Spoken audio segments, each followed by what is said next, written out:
The truce between Israel and Iran appears to be holding for now, hours after President Trump accused both sides of violating the fragile ceasefire that he announced overnight. As he set off for the NATO summit this morning, the president swore in front of reporters as his frustration, particularly at Israel, boiled over. You'll hear in full what he had to say in a moment. Tonight, Donald Trump has been warmly welcomed in The Hague, where NATO leaders have sat down to dinner at the start of the two-day summit on defence. It comes, though, as questions are now being raised in the United States about just how successful the American airstrikes were on Iran's nuclear facilities. Here's our North America editor, Sarah Smith. Israel launched a barrage of airstrikes on Tehran as the ceasefire deadline approached, also striking Iranian missile launchers in a last-minute, all-out assault.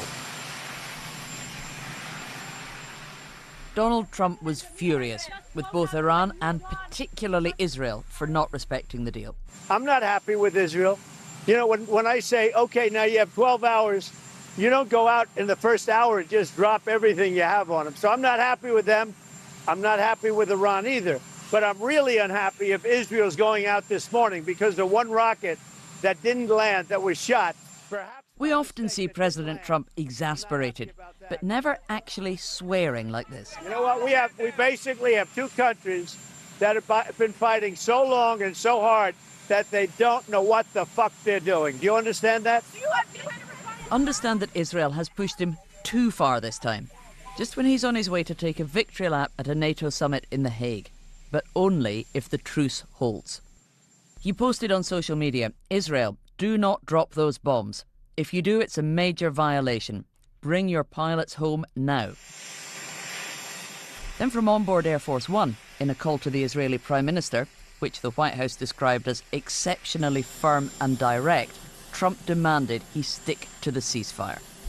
And then posted again saying, Israel is not going to attack Iran. All planes will turn around and head home while doing a friendly plane wave to Iran. Nobody will be hurt. The ceasefire is in effect. Hello, everybody. It's great to be with a friend of mine. The NATO Secretary-General, Mark Rutte, is hosting Donald Trump in The Hague tonight. They get on well, but he might be very surprised to find the text messages he sent praising the president posted on social media.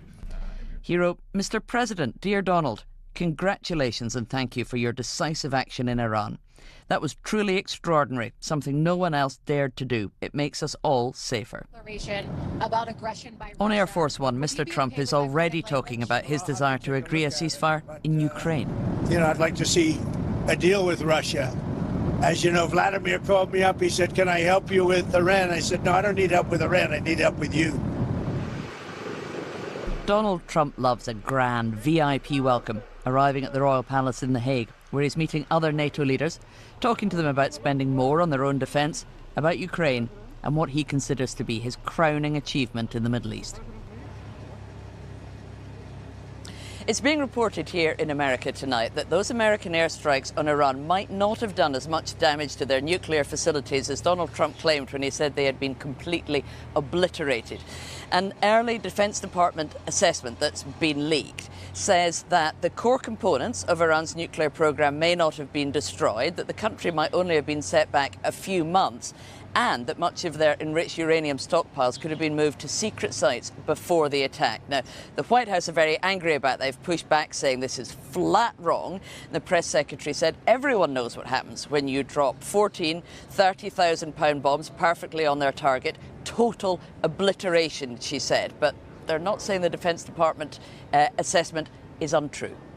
Sarah Smith, our North America editor, thank you.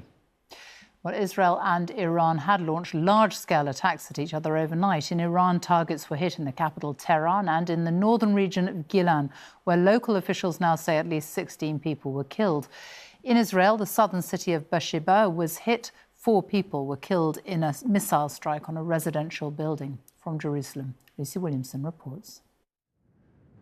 Beersheba was still a war zone this morning as Iran announced its commitment to peace.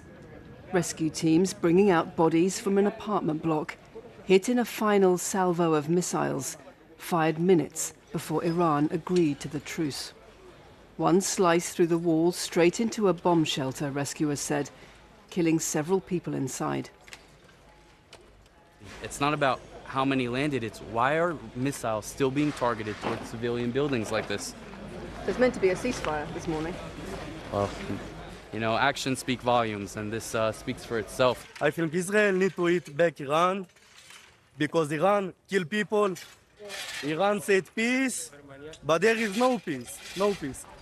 As we were there, another alert came in, warning of more missiles fired from Iran, after Israel had also agreed to the truce.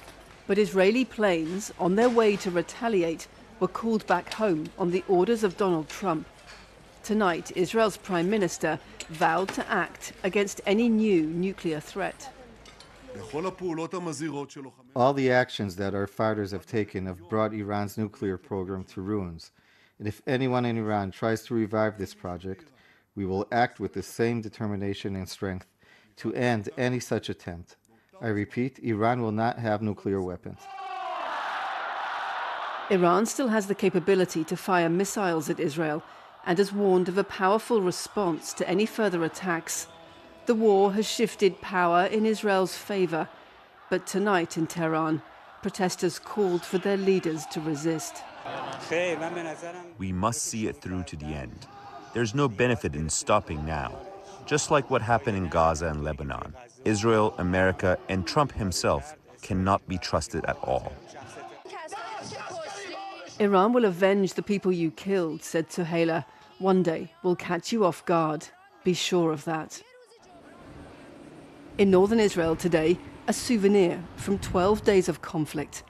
An interceptor used in Israel's air defenses.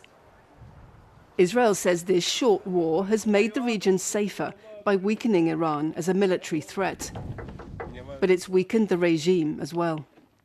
Lucy Williamson, BBC News, Beersheba.